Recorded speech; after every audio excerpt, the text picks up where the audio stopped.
ninguém acorda querendo tacar fogo no parquinho. A forma como o outro performa não é necessariamente a forma como a gente performa. A gente nunca teve tantas gerações juntas trabalhando ao mesmo tempo. Estou automatizando o trabalho dos outros. E agora a gente se depara com uma ferramenta que talvez esteja tirando o nosso trabalho. Como é maravilhoso a gente aprender com pessoas melhores e mais competentes do que a gente.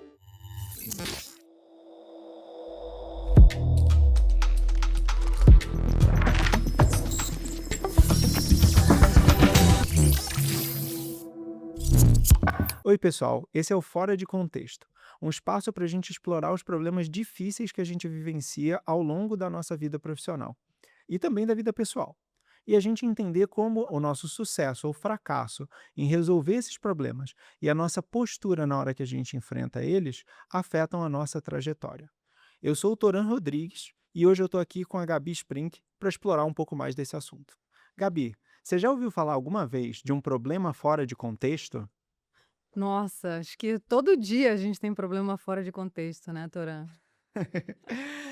Eu tô vendo que essa é a resposta recorrente que o pessoal dá, mas o que a maioria das pessoas não sabem é que existe uma definição meio que formal para o que é um problema fora de contexto. A melhor forma de explicar é trazer um exemplo. Então, um problema fora de contexto é quando você se depara com alguma coisa que está tão fora da sua experiência que você tem uma dificuldade de lidar com aquilo. Né? A gente estava brincando antes da diferença de altura, né? Eu sou muito mais alto, você é um pouco mais baixo, então a sua realidade é fora do meu contexto. O problema que você enfrenta, né, de repente não alcançar alguma coisa, ter uma dificuldade de posicionamento, está fora do meu contexto, porque está completamente fora da minha experiência vivida.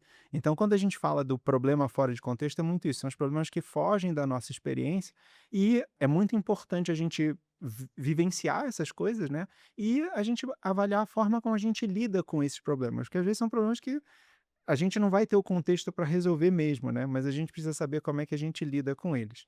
Antes da gente mergulhar nesse assunto, eu queria que você se apresentasse um pouquinho, contasse um pouquinho da sua trajetória e depois a gente pode bater um papo. Legal. Mas antes de me apresentar, Aham. já dando um insight para o pessoal que está escutando, está assistindo o Boa. podcast, é impressionante. A gente aqui nos bastidores, né, falando de uma vertente, e aí na hora que você me deu essa exemplificação e o conceito do que é fora de contexto, já a minha cabeça já foi para um outro lado para a gente falar de outras coisas. Então é tão genial a Legal. gente poder conversar e poder trazer assuntos, né, para as pessoas, acho que elaborarem e conversarem mais mesmo, né? Uhum, uhum. Então, Gabi Sprink, todo mundo me chama de Gabi, por isso que não é Gabriela, formal, né. Boa. Carioca há 27 anos em São Paulo, Todos carioca todos que terminamos aqui, né. É. carioca que ama São Paulo, talvez seja um pouquinho fora de contexto É ou isso. diferente. Sou uma E carioca apaixonada por São Paulo, então é uhum, bom, isso também é fora de contexto, né. Vivo totalmente. aqui há 27 anos, gosto muito de viver aqui. Sou separada, tenho um filho de quase 18 anos. Nossa. Quase 18 anos também é um É. fora de contexto para mim. Tô vivendo, podemos falar de É muitas isso, coisas aqui hoje, hein. é Viver isso. uma adolescência e um cara que tá virando, né, um homem literalmente Uhum, de 18 anos na minha casa. uhum. Sou economista, formada em economia, fiz a minha Legal. carreira aí, maior parte da minha digo que a primeira metade da minha carreira, tenho 30 anos de carreira, em bancos tradicionais, em áreas Uhum. tradicionais de produtos, e aí na segunda metade fui para migrei para fintechs, cuidando de meio de pagamento também, olhando meio de pagamento, Uhum. e sigo aí, Boa, no mundo falando de pagamentos, inovação, liderança. legal. Não, então vamos pegar o próprio gancho que você trouxe, né, como é que é lidar com a formação de um ser humano, assim, e essa coisa do contexto, né, porque é isso, a própria diferença de idade, ela acaba sendo uma quebra de contexto muito grande, né, a experiência vivida dos filhos, né, você tem o seu filho está com quase Uhum. 18 anos, as minhas filhas são mais novas, já tem uma de 7 outra de 2 mas é um contexto diferente, né, uma realidade diferente que elas vivem, né. Não, eu digo, é maravilhoso, gente. Eu acho que, assim, talvez a melhor fase, a fase mais desafiadora, sem dúvida Uhum. nenhuma, porque é isso, né? Quando eles são pequenininhos, a gente controla tudo, a Uhum, gente tem o contexto, a gente tem as uhum, realidades, acho que a uhum. gente, eu sempre brinco com o CNTP, né? Que a gente aprendeu lá Sim. atrás na escola, condições naturais de temperatura e Isso. pressão.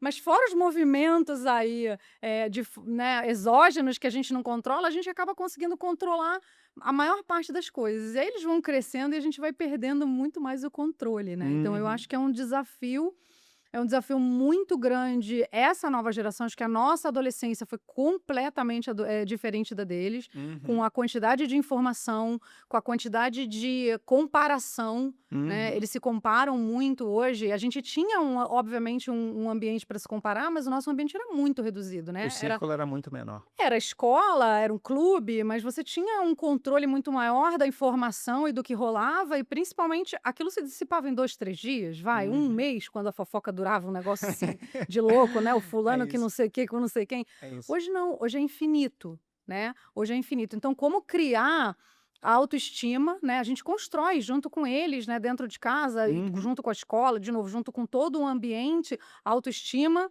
para que eles cresçam, né, pessoas seguras, pessoas que, mesmo que não saibam o que elas querem fazer, elas têm valores, elas sabem, né, minimamente ali, espera aí, o que está certo, o que está errado, o que Uhum. faz sentido, o que não faz sentido e o que tem contexto e o que está fora de contexto. Perfeito. Um exemplo muito legal, né, ele está no pré-vestibular, então ano passado treineiro, né, no final do ano, Aham. fez algumas provas, e aí ele voltou, e é muito legal de ver todo o discernimento e de ver eles construindo mesmo a própria narrativa e tendo opiniões sobre os fatos, falando: "Poxa, eu achei que essa prova aqui foi totalmente enviesada". Ele volta para casa já comentando e falando: "Legal, só que a vida é viesada, né, a vida Sim. é enviesada, a gente vai achar pessoas, que a gente concorda e pessoas que a gente discorda totalmente. Então como que Uhum. você lida com esses contextos que às vezes não são a sua realidade, Uhum. ou muitas das vezes ele está numa escola com muita mistura, né, de Sim, classes sociais, de sim, pessoas, e aí tem pessoas que ele saiu da bolha, né, digamos assim, ele estava sim. até o nono ano ele estava numa bolha, Aham. e agora ele está um pouco fora da bolha. E como é que lida com esse tipo Sim. de Mas eu acho que situação, é muito legal esse conceito da exposição, né, porque no final, parte da gente não ter o contexto é a nossa falta de exposição àquela experiência ou àquela situação. E na hora que a gente está exposto, né, que você falou: "Sai da bolha", a gente acaba sendo, criando o contexto ou a empatia para entender o contexto dos outros, né, e poder engajar um pouquinho mais com isso. Então eu acho que a Uhum, gente acaba tirando um pouco essa coisa do contexto. Mas eu queria voltar rapidinho num ponto uhum, que você comentou, a gente estava falando da criança pequena, né, e do controle, porque eu acho que isso também tem muito a ver com essa questão do problema, de como a gente lida com o uhum, problema, que é o controle, né. Quando uhum, está tudo no nosso controle, quando a gente controla tudo, o que a gente está fazendo com a criança pequena é trazendo ela para o nosso contexto, para a uhum, forma de operar que a gente quer, né. E com o adolescente fica difícil, quiçá impossível, né, e quando as pessoas crescem é impossível.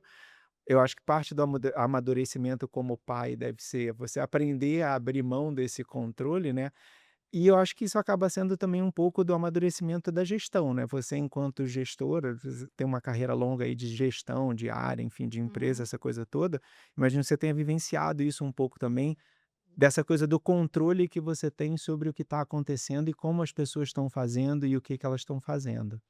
Não, perfeito. Eu sempre faço essa analogia. Eu acho que a equipe, e tem gente que é super crítica das minhas analogias, tá tudo bem, né? Sim, Cada um, né? cada um no seu contexto. Exatamente. Ou todo mundo é livre hoje em dia, graças a Deus, para pensar, né, o que Isso. quiser.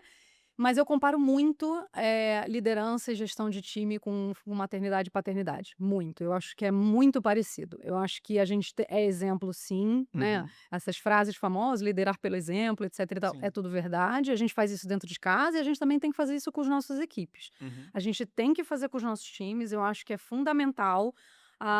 Agora que eu tô, fora do mundo corporativo, experimentando essa vida de consultoria, fazendo capacitação de liderança de alta performance, Legal. eu falo mais ainda sobre isso, que é, o seu liderado, tem um contexto completamente diferente do seu. Essa história de se colocar no sapato do outro, Uhum. ou a empatia, como você trouxe a palavra, é Uhum. muito legal, mas ela é limitada, né. Eu acho que, foi um jeito que a gente achou, Uhum. né, os conhecedores, os escritores, que super interessante de falar, realmente você tem que ter empatia e se colocar no lugar do outro, Uhum. mas a gente nunca vai se colocar 100% no lugar do outro, verdadeiramente no lugar do outro. Por quê?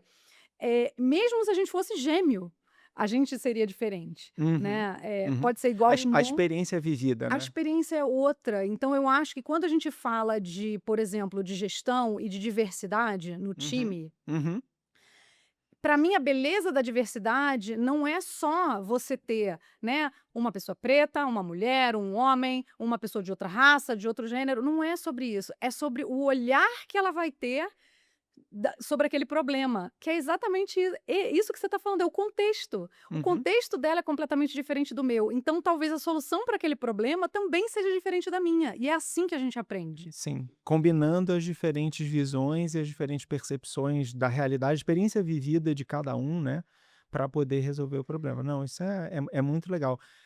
Essa ideia, acho que até do coisa do limite da empatia é muito legal, né, porque é muito interessante. Geralmente a gente sempre tende a acreditar que: "Não, tá bom, eu consigo me colocar no lugar do outro, eu consigo pensar em como que o outro está pensando, eu consigo enxergar como o outro está pensando". Isso geralmente acaba não sendo, como você falou, não é 100% verdade, né. É isso, é simplesmente impossível. E eu acho que a gente tem que ter humildade para saber que é impossível. Sim. Eu acho que o que a gente precisa vivenciar mais nas empresas, e talvez falando um pouco de problemas e do que eu Uhum. vivi ao longo desses anos, inclusive meus, né? Aham.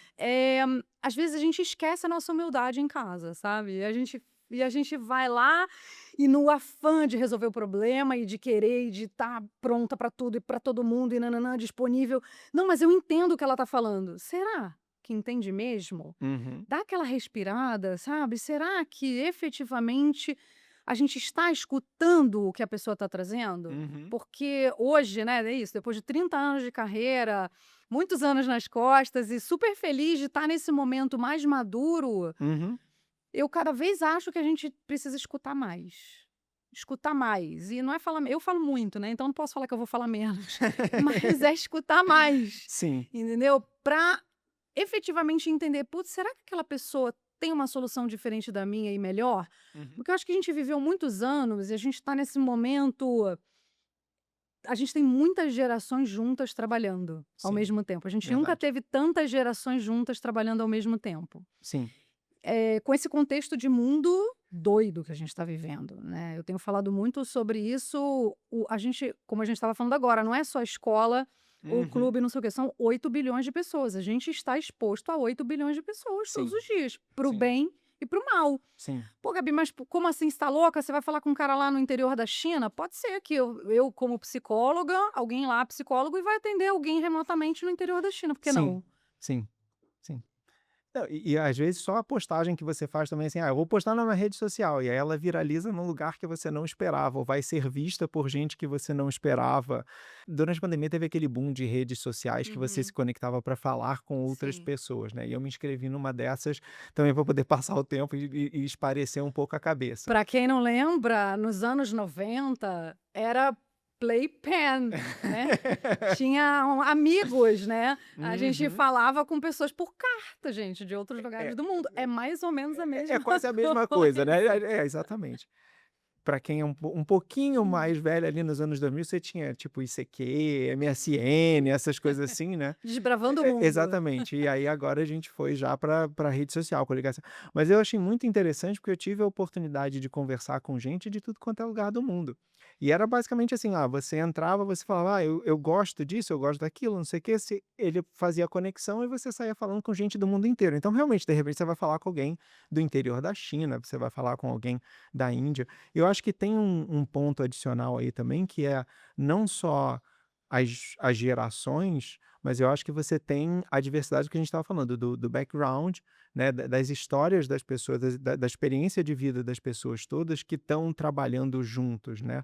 O ambiente de trabalho, ele é muito mais heterogêneo hoje do que ele era há 20, 30 anos atrás, né. Muito mais, eu acho que é isso, né, a primeira era lá, totalmente comando e controle, meio Henry Ford, né, carro preto, carro Uhum, preto, carro preto, então a gente uhum. tinha uma linha de produção e de Isso. novo, para quem não pegou essa época, né, quando eu comecei a trabalhar em banco, existia um código de conduta para vestimenta, inclusive, homens, terno escuro, gravata escura, camisa branca, E a barba feita. barba feita, sem tatuagem, nenhuma tatuagem, mulheres tailleur. Para quem não sabe o que é um tailleur, é um terninho com saia, né? Camisa Uhum. também, camisa de botão, sem absolutamente nenhuma tatuagem, nem nenhuma marca, nem nenhum tipo de, né? A gente tinha um código de conduta de vestimenta, não só um código de conduta, e também um código de conduta de como agir em relação a cada contexto, a cada problema. E é isso, né? No início da minha carreira, quando a gente olha a quantidade de problemas sempre existiu e sempre foi a mesma, Uhum. concorda? Esse problema existe todo dia, Sim. contexto, eles Dentro ou fora de contexto, você vai ter um monte de todo problema. santo dia, mas o como a gente resolvia e a forma como era aceito a gente falar sobre isso, Uhum. mudou completamente. Porque isso, as pessoas eram muito iguais. Gente, eu lembro quando a gente começava a contratar pessoas, não, olha, só podemos ter pessoas de faculdade de primeira linha. O que que é faculdade de primeira linha?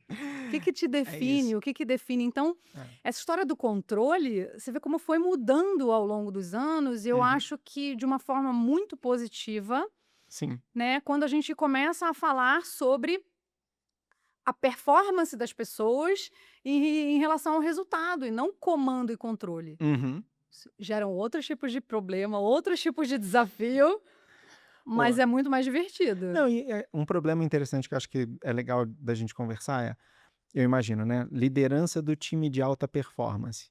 A forma como o outro performa não é necessariamente a forma como a gente performa. E às vezes o resultado que o outro alcança é melhor do que o que a gente mesmo conseguiria alcançar naquela situação, naquela posição. Como é que a liderança lida com isso, né? E tudo bem, a resposta é simples, lida mal com isso. Imagino que essa seja a resposta simples, mas assim, se a Po gente for. pois eu acho que a resposta de não tem uma estatística, mas de 60% dos líderes ainda hoje ele dá mal com isso, Uhum, porque as pessoas ainda se sentem intimidadas por pessoas mais competentes ou por pessoas melhores do que elas. uhum, E a verdade é que se a gente buscar lá a humildade que eu te falei lá um pouquinho atrás, sim, como é maravilhoso a gente aprender com pessoas melhores e mais competentes do que a gente, sim. né. Eu acho que quando a gente, sabe, dá aquela, tira esse peso de falar: "Eu preciso ser a melhor pessoa aqui porque eu sou líder", Uhum, eu acho que tira um peso muito grande do líder. Acho que a primeira coisa o líder tem que entender que se ele tem 7 liderados, ele tem 7 pessoas completamente diferentes. De novo, mesmo que fossem gêmeas, elas seriam diferentes. sim. Um é homem, um é mulher, um é baixo, um é alto, um é gordo, um é magro, enfim, não importa, são Sim. 7 pessoas diferentes. Dessas 7 pessoas, ele precisa criar 7 relações. Uhum. "Pô, Gabi, mas é super difícil ser líder". Bem-vindo ao time. É super difícil ser líder? É Sim, super difícil liderar? sim. Existe hoje em dia escolhas, existem carreira em Y, existem especialistas, existem pessoas que trabalham sozinhas e são muito, muito bem-sucedidas, mas a partir do momento que você quer liderar uma equipe numa empresa pequena, média e grande, você tem que estar disposto a se capacitar como líder. E a entender que cada liderado e cada liderança vai ser diferente. E Uhum, exige sim um sacrifício seu, uma conversa, porque as pessoas são diferentes, os contextos são diferentes. uhum. Então, aquela pessoa, às vezes, tem um dia que ela acorda mal, porque o cachorro dela morreu. E ela não tem que estar bem mesmo, né? Porque se ela Sim. tivesse, teria alguma coisa errada. Então, pô, como é que Pode eu ser um indicador é, negativo, né. exato. Então, como é que eu vou ter um ambiente em um lugar? Ah, mas isso aqui é empresa, a Gabi tem que dar resultado. Gente, vamos lá. Abrimos o olho, todo mundo quer resultado. Sim. A moça do bolo no pote, a empresa multinacional, a empresa de IA, a empresa de limpeza de tapete, todo mundo quer vender mais, gerar mais receita, gerar mais resultado e pagar suas contas. Não existe um Sim. contexto, esse é o Uhum. contexto global. É. E todo mundo quer ser feliz, né? Whatever that means, Sim. sei lá o que quer dizer, quero ser feliz, né? Isso. Então, a gente precisa entender qual é o contexto daquela pessoa naquele dia. Pô, Gabi, mas você está dizendo que a minha liderança muda todos os dias? Tô. Muda todos os dias, conforme o contexto. Esse eu acho que é um ponto que é muito poderoso, né, a gente fala de contexto como às vezes como se fosse uma coisa estática, Exato. e não necessariamente é. Uma parte dele pode até ser, mas você tem uma parte do contexto que você está lidando, dos problemas, essa coisa toda, que vão mudando ao longo do tempo, né. Então, dependem exatamente, a pessoa acordou bem, acordou mal, tá passando mal, tá doente hoje, o cachorro dela morreu, qualquer coisa, muda o contexto dela e muda a forma como você vai lidar, como ela vai lidar com os problemas e você eventualmente vai ter que lidar com ela, né. Exatamente, você pegou um gancho que eu vou trazer um exemplo mesmo de contexto, né, Big Uhum, Data, o que que vocês uhum. vendem? Data, Sim, informação. sim, Esse contexto não vai mudar, a não ser que você bata com a cabeça e fale amanhã: "Quero vender sorvete de coco", e daí né, as pessoas do conselho da sua empresa espero que falem: "Pô, Toran, será? Acho que não tem muito sentido acho que sorvete de não. coco".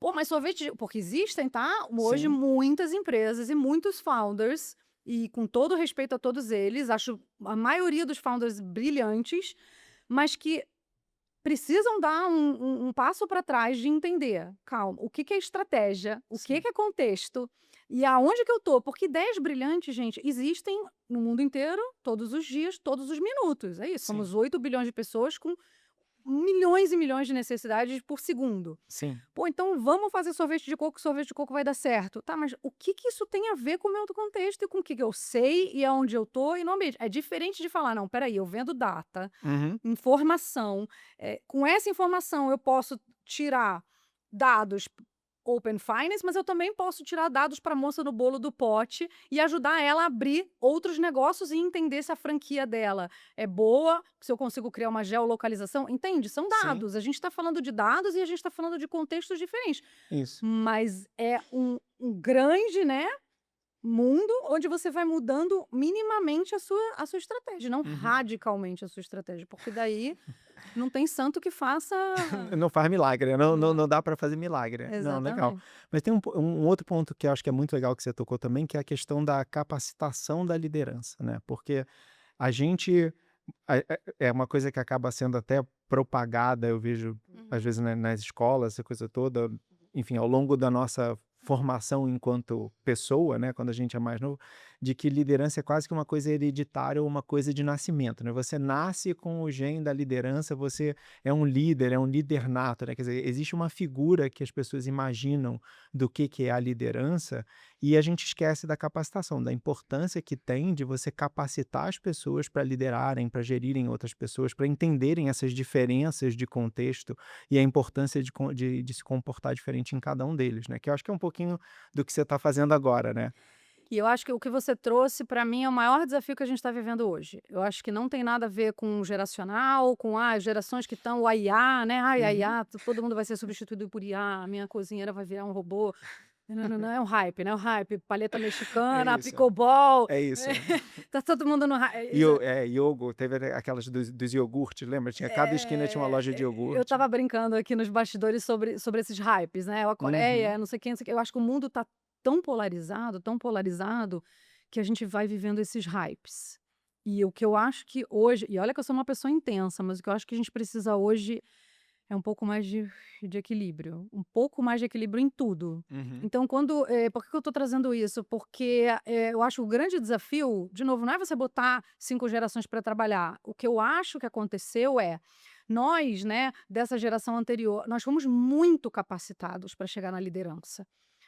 Concordo com você, eu acho que existia uma lenda e um estigma de: "Ah, pessoas extrovertidas são líderes, É isso. pessoas introvertidas não são líderes". Pessoas que nã nasceram quem fez engenharia, advocacia e economia são eu acho que existia essa lenda, Uhum. mas independente disso, o mercado, ele fez um movimento, as empresas de uma forma geral, tinham uma cultura de treinar e de capacitar essas pessoas. Uhum. Algumas empresas, meio que lavagem cerebral, entre aspas, elas queriam: "Putz, eu vou moldar essas pessoas de acordo com o que eu acredito e com a minha cultura", Certo. mas a maioria das empresas queria simplesmente capacitar essas pessoas que estavam na gestão média para serem, né, sucessores ou serem os líderes daquela empresa, a partir de uma gerência, uma supervisão. Cara, eu preciso que essas pessoas entendam o que elas estão fazendo e eu preciso capacitar essas pessoas, uma vez que elas não sabem fazer. Uhum. Existia esse consenso geral nas empresas. Inclusive, era um benefício nos anos 90, nos anos 2000,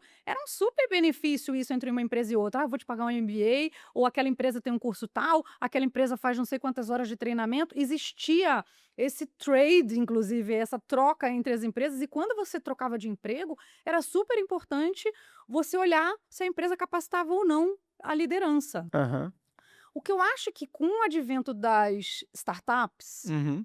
independente de são fintechs ou não, de toda Sim, essa bolha de startups, essa quantidade de gente nova entrando no mercado, sim. é o do it yourself, né? Faça você mesmo. Então, e tem 1 milhão de termos, self-made man, as pessoas que foram se criando, não, mas eu sou eu me criei, eu fui lendo livros e fui fazendo. Super mérito para esses gestores e para esses empreendedores que começaram, que desbravaram todo esse mundo, Uhum.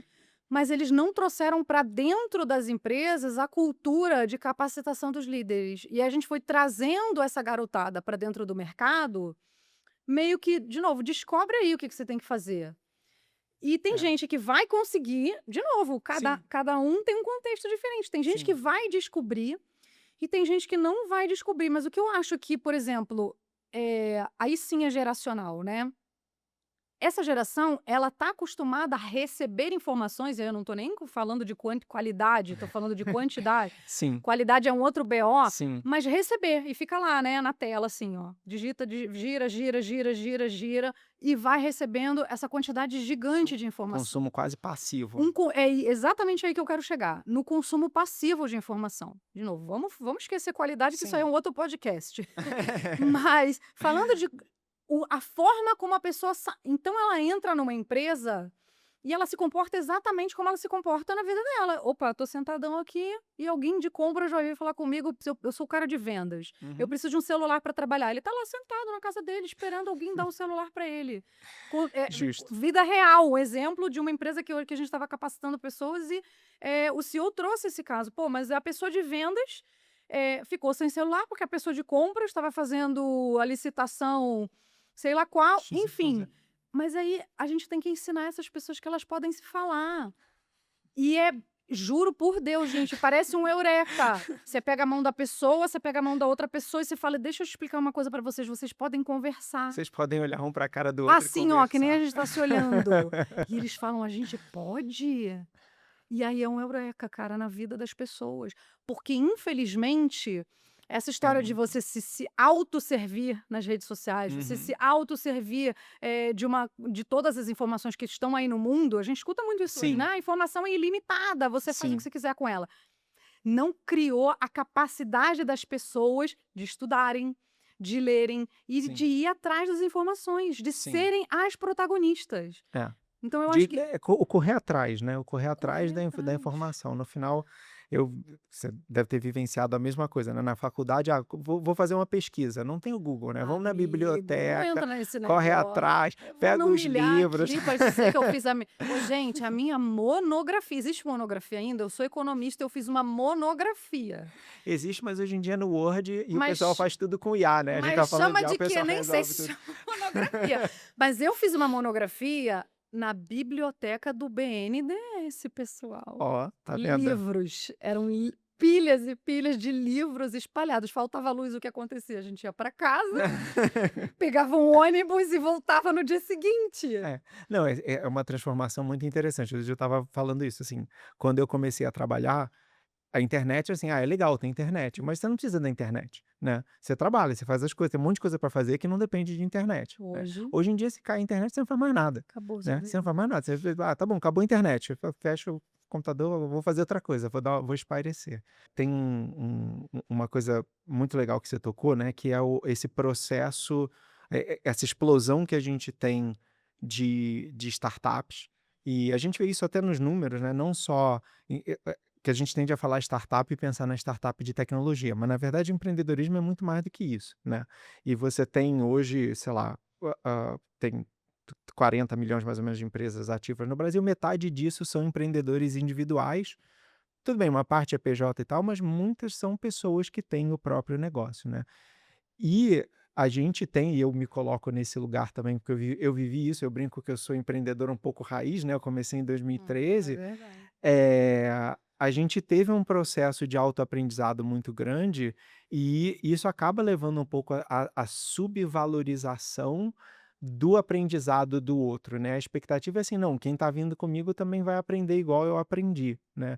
Você entender essa diferença, você entender que o contexto de cada um, da forma de aprender de cada um, da forma de agir de cada um é diferente, e você entender que você precisa ensinar para as pessoas essas coisas todas, eu acho que deve ser um desafio realmente interessante de vencer, né, deve ser um problema que acontece de forma que você esbarra aí nesse teu processo de capacitação de forma recorrente. Eu tenho falado para os líderes, né, das empresas, sejam CEO, seja o RH, os líderes que estão, né, fazendo também parte dessa capacitação, assim, é muito mais fácil ceder do que resistir. Eu acho que a gente vem numa fase, e de novo eu trago esse desafio global de tudo que a gente está vivendo, essa quantidade de informações, com a quantidade de instabilidade no mundo, de uma forma geral, política, econômica, Sim. social, tudo, e que gerou essa polarização que a gente está vivendo, Uhum. que a gente fica resistindo, sabe? Então é isso, eu fico reclamando que a pessoa não sabe, eu resisto a ensinar, sendo que é muito mais fácil eu parar de resistir, e ir, né? Isso não quer dizer que eu vá ser submisso, que eu vá, agora eu tô sendo muito bonzinho, sabe? A gente escuta muito porque a gente fala de saúde mental junto com liderança de alta performance, né? Tá. Ah, mas saúde mental é mimimi. Primeiro que não é, existem dados, né, oficiais, da Sim. OMS, né, não quero levar aqui, né, o podcast para o nível de depressão, mas assim, existem dados muito assustadores sobre suicídio e sobre Sim. questões, muito graves de saúde mental, não só no Brasil, adoecimento das pessoas no mundo e no Brasil e no ambiente de trabalho. E do ponto de vista econômico, vamos colocar dessa forma, além de ser uma estupidez a gente resistir, ao Sim. invés de ensinar, do ponto de Sim. vista econômico, é muito mais barato você prevenir qualquer tipo de doença, gente, do Verdade. que você remediar, Sim. não é? Já diziam nossos avós, bisavós: "É melhor prevenir do que remediar". Isso É isso. Tem uma razão por trás do é isso, às vezes ditado. as pessoas falam assim: "Ah, isso é coisa de velho, isso é não, às vezes é, e a gente tem que jogar fora um monte de coisa de velho, mas às vezes tem muitas sacadas geniais, de novo, gente, Einstein, né, Uhum. Michelangelo, tanta gente esperta, né, no É mundo antes isso. da gente, Newton, É isso. tem umas sacadas muito importantes, então às vezes para você prevenir e você ensinar aquela pessoa, é muito mais fácil do que você ficar só resistindo em: "Poxa, mas ela não tá desbravando o mundo como eu". Não é todo mundo que é desbravador, gente, o contexto é diferente. Não, então, eu acho que é muito isso, né, quer dizer, a o coisa da saúde mental, e eu já vivi isso em várias situações, mas tá muito fora do nosso contexto. E eu acho que especialmente para quem, se formou como líder ou se construiu como líder, montou a empresa, construiu o negócio e tal, eh, uma característica é você ter uma certa resiliência mental, porque é difícil, você enfrenta um monte de desafios e tal. E, esses problemas de saúde mental muitas vezes estão fora do nosso contexto. A gente tem dificuldade de entender por que que o outro se sente daquele jeito ou tem aquela reação com determinadas situações, né, e aí eu acho que isso acaba prejudicando também. Quer dizer, existe uma coisa, é o que você estava falando no começo, da gente não é empatia, não é sobre empatia, porque eu não tenho a experiência vivida, né, de ter passado por aquela situação, e aí eu efetivamente não consigo me colocar no lugar do outro, né. E como é que a gente ensina as pessoas exatamente isso: "Olha, tá bom, esquece todo o lado Mimimi. mimimi, bonitinho, É, emocional da coisa, vamos para o racional. É melhor você tratar desse jeito é e isso. endereçar, né". Eu acho que são duas coisas que eu tenho falado muito sobre, é isso, tá bom, se você não acredita, vai pelo lado econômico, né, e racional do negócio, É isso. que é simplesmente mais lucrativo para sua empresa você fazer isso do que você fazer isso. Então tá bom, Justo. você quer ser racional. Aham. Aí e também tem um outro lado que é, eu eu eu acho que talvez os CEOs se identifiquem muito comigo, primeiro porque, né, eu já tive sentada em muitas cadeiras de liderança ao longo desses 30 anos e depois Uhum. porque, eu não falo a língua, né, do povo. Então daqui de novo, comigo não tem Sim, é. mimimi, né, o contrário. Justo. Então o ponto é, por que que uma pessoa acorda, vamos fazer um, cara, eu vou acordar hoje e vou sacanear meu chefe. Eu vou acordar hoje, cara, eu vou fazer hoje um inferno lá na empresa. Hoje eu tô afim de botar o negócio abaixo. Eu particularmente, com exceção de traficantes, terroristas e algumas outras, eu não parto do princípio que ninguém acorda querendo Tacar fogo no parquinho. tacar fogo no parquinho. Gostei da forma fofa de falar. Eu não parto desse princípio. Eu acho que as pessoas são pessoas do bem. Sim, Eu acho que na maioria das pessoas são pessoas com boas intenções. sim. Mas, e eu tô amando essa história de contexto e fora de contexto, porque eu acho que é exatamente isso. Aconteceu alguma coisa na vida dessa pessoa que você não tem a menor ideia do que é, que não está no controle dela, porque eu acho que se tivesse, né, de novo, ninguém é maluco, cara, ninguém sabe, que fica querendo se mutilar ou se autoflagelar. As pessoas não são assim. As pessoas querem, de novo, ser feliz e sei lá o que significa querer ser feliz. Cada um Uhum. quer de um jeito. Sim, Então é muito, acho que até cruel a pessoa partir do princípio que o funcionário dela chega lá com alguma dificuldade, com algum problema, eu não entendi o que o meu chefe pediu, ou o meu chefe pediu 2 coisas completamente diferentes para mim e eu não sei o que eu tenho que fazer primeiro, ou o meu chefe me mandou um e-mail domingo de 7 horas da manhã, porque no modelo mental do meu chefe, ele simplesmente está tirando aquilo da frente dele, só que na hora que chegou na minha caixa e no meu modelo mental, eu tô desesperada, quase tive um infarto e passei domingo mal o dia todo, porque, eu me sinto eu me compelido a sinto responder. completamente, intimidado por aquele e-mail no domingo às 7 da manhã, e aí me leva a pirar a minha cabeça de: "Putz, eu não tô performando, eu sou um mau funcionário". A gente não sabe o que tá ali, o que a gente gera nas pessoas, sabe? Sim, A gente não sabe o que a gente gera. sim. Então eu volto lá quando a gente falou da humildade, eu acho que a gente tem que ter um pouco mais de humildade, de olhar para as pessoas e falar: "Putz, será que é mimimi? Não acho que é vamos partir do princípio que não é mimimi? E que ela não tá aqui pra Que tacar ela não tá fogo aqui nas para tacar coisas. fogo nas coisas". Eu É. acho que, assim, existe sim gente mau caráter, gente, existe, mas cara, vamos combinar que é 0,001% da população, que já é um montão de gente, porque nós somos 8 bilhões? E vamos deixá-las lá, isoladas em algum lugar que não são as pessoas que convivem com a gente? "Ah, mas Sim. Gabi, e se tiver uma pessoa mal intencionada na minha equipe?". Ah, gente, se tiver, a gente sabe dos detratores, a gente dá feedback, a gente senta, a gente conversa, e aí é um outro Sim, contexto. exatamente. É, Aí é um outro você vai tratar contexto. com outro contexto, perfeito. Exatamente. Não, muito legal. E como é que é também, acho que assim, a gente falou bastante de liderança, né, mas teve um outro ponto que você mencionou, que é a parte de inovação. E eu acho que a inovação, ela também traz muita troca de contexto, né, quer dizer, a gente comentou algumas vezes da IA, eu acho que a IA é um exemplo disso, a gente acaba vivendo isso hoje com o impacto sobre diferentes tipos de trabalho, e para mim tem sido muito interessante, né, eu tenho um perfil mais técnico, ver como é que está sendo o impacto disso, por exemplo, no pessoal de tecnologia, no pessoal de desenvolvimento. Porque a postura que a gente sempre adotou, né, enquanto desenvolvedor é assim: "Ah, eu estou automatizando o trabalho dos outros, eu estou tirando o trabalho dos outros", né. E agora a gente se depara com uma ferramenta que talvez esteja tirando o nosso trabalho, né. É isso, é fora de contexto. Imagino que isso também bata o tempo inteiro quando você fala de inovação com a liderança, né. Como é que é essa troca de contexto? Como é que as pessoas podem se tornar mais resilientes para essa troca de contexto de um ponto de vista de inovação? Eu acho que é meio antagônico isso que eu vou falar, mas eu acho que toda inovação, né, vamos chamar IA de Aham, inovação. Então sim. toda inovação traz uma insegurança para o contexto. Uhum. Porque antes da gente, mesmo que seja a gente que tenha criado, Sim. mesmo o próprio cara que criou IA, Uhum. na hora que ele criou, né, e sem falar do Alex, né, o cara que escalou, vamos imaginar, né, Sim. ele na hora que escalou, eles devem ter falado: "Meu Deus do céu, isso aqui é onde vai parar? Que eu E fiz? que eu fiz?". Botei fogo no parquinho literalmente. Então eu acho que traz uma insegurança para o ambiente.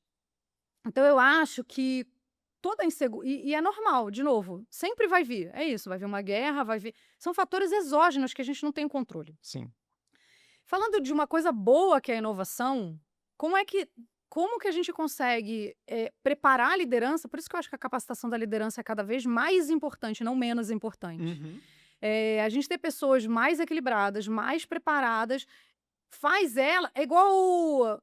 turbulência de avião, sabe? Quando você consegue prever a turbulência do avião, Uhum. de novo, não é querer voltar ao controle, mas é Sim. mais ou menos isso. É assim, a turbulência ela vai acontecer, vai, mas putz, tá todo mundo de cinto de segurança, tá todo mundo com, né, com tudo no lugar e tal, beleza. Então, você consegue passar por aquilo de uma forma menos trágica, né? Digamos assim. Uhum. Então, eu acho que quando você tem uma liderança de uma empresa mais tranquila em relação ao trabalho que ela está fazendo com os funcionários, com esse one-on-one, né? Olhar no olho e falar: peraí, eu sei o que o Toran está fazendo com o IA. É isso, a gente tem que ter o controle. O líder tem que ter o controle de uma série de coisas. Ele tem que abrir mão de controle de uma série de outras, mas ele tem que ter o controle sobre o que está acontecendo e como isso vai afetar meu time. Porque é isso, vai ter gente que vai ficar super feliz e falar: caramba, ganhei não sei quanto tempo, nananana. Vai ter gente que vai falar e que vou produzir mais, e vou bater mais meta, e vou achar outras, e vou trazer outras novidades. Vai ter gente que vai Sim. falar: putz, me deu umas 2 horas para ver série, né? E que eu não vou fazer mais nada além de bater minha meta. Vai ter gente que vai ficar insegura e desesperada, tipo, vamos perder meu emprego, vai parar de trabalhar, vai paralisar. Uhum. Porque, de novo, mesmo que seja uma inovação boa, ela bate diferente em cada pessoa. Uhum. Porque é isso, somos todos seres humanos. Sim. Ah, Gabi, mas quando for substituído, então tudo por robô, vai ser diferente porque ninguém vai sentir? Eu não acredito nessa teoria. Eu não Uhum. acredito que a humanidade vai ser substituída sendo por robô. Então não dá para falar sobre isso. E se for também, a gente tá já não tá mais Espera aqui, não tá aí viva, né, gente? exatamente, Sei vai lá, é ser meu vai filho que ser lide outra com isso. história.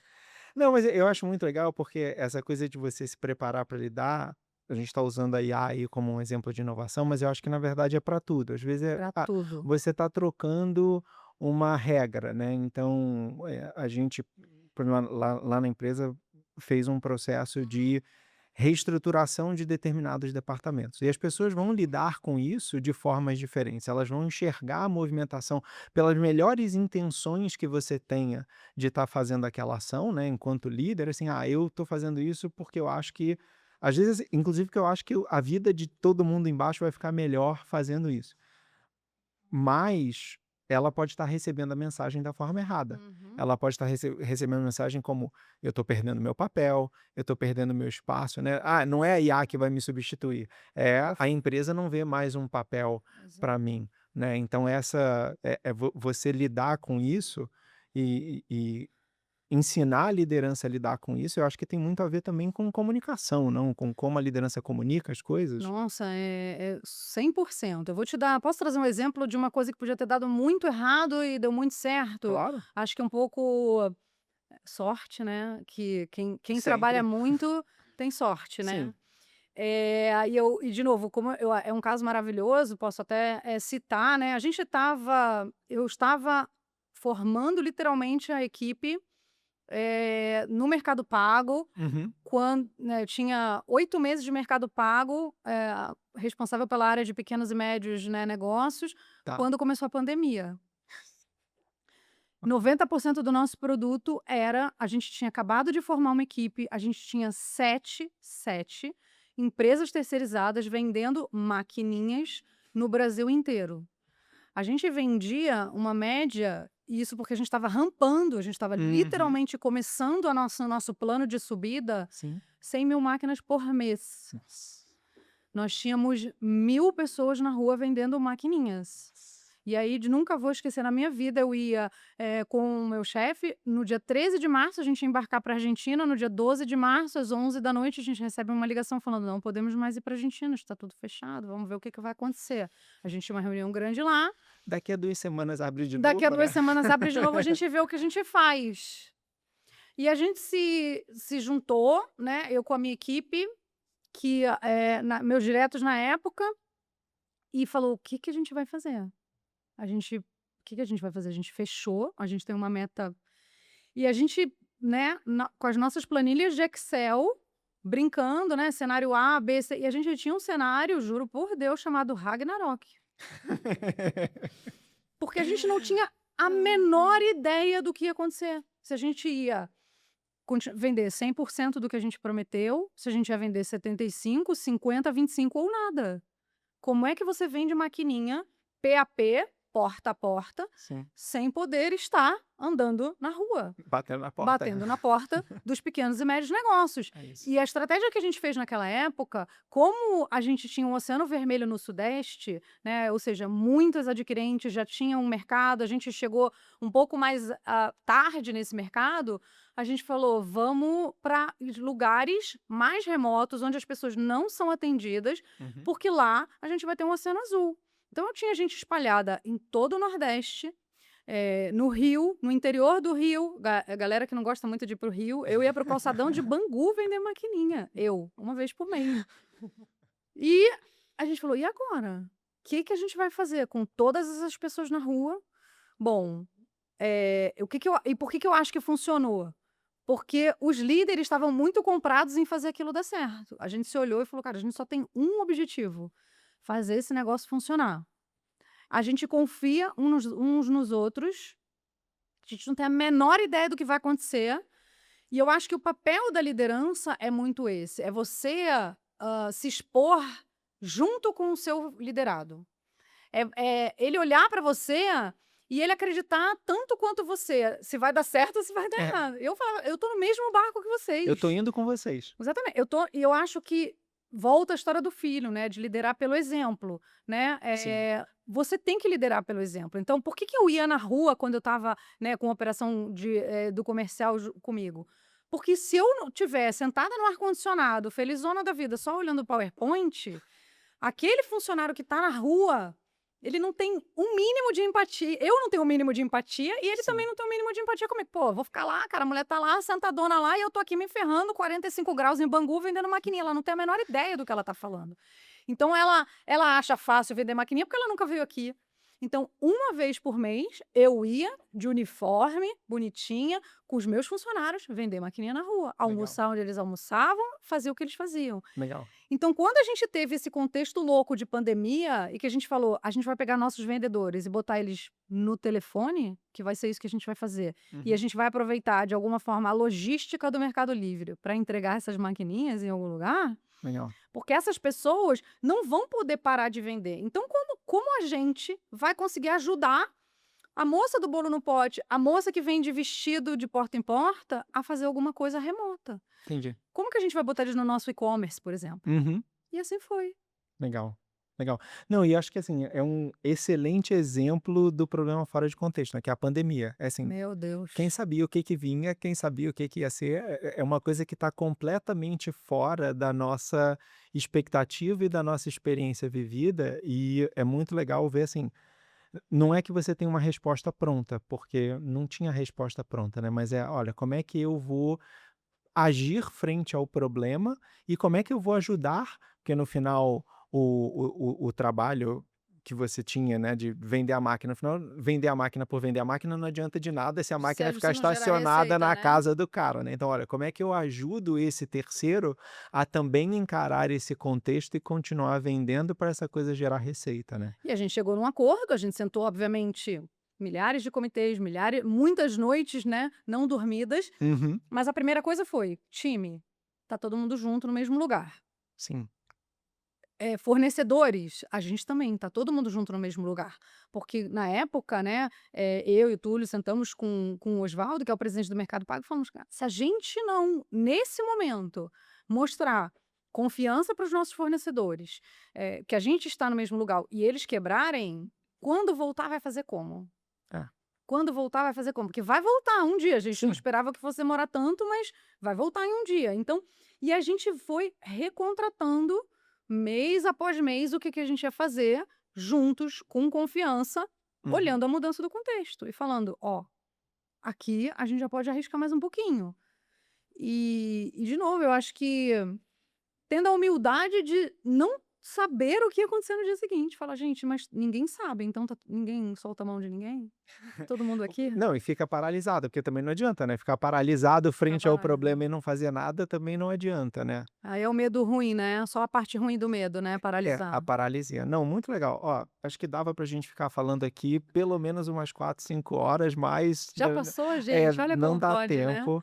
Mas acho que assim, a gente tocou em vários pontos que são muito legais, né? Quer dizer, essa coisa do limite da empatia, do limite do quanto a gente consegue se colocar no lugar do outro, mas também da importância da gente tentar fazer isso e da gente ter a conversa aberta, de como o contexto muda ao longo do tempo, né? Até nesse exemplo da pandemia, você falou, a gente vai ajustando o planejamento a cada mês que passa para entender porque o contexto externo vinha mudando a cada momento que passa, a importância da capacitação da liderança para ter esse entendimento da diferença de contexto de cada um. Acho que todos esses são temas aí super importantes. Exatamente. Para a gente terminar, eu queria pedir para você se você tem alguma indicação fora de contexto para trazer aí para mim e para quem está assistindo, para quem está ouvindo.